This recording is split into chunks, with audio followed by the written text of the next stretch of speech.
My name is Shirley Ramgren, and I've been a volunteer with the Search Dog Foundation for about 19 years. It started way back when the Search Dog Foundation was a computer in Wilma Melville's living room, and I've been working with this group all this time.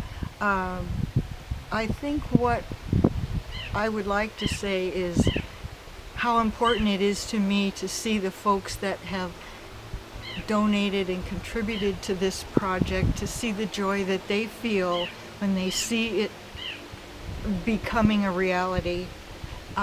Today, a lady that had sponsored a dog met her dog for the first time, and she had tears in her eyes. It was a wonderful experience.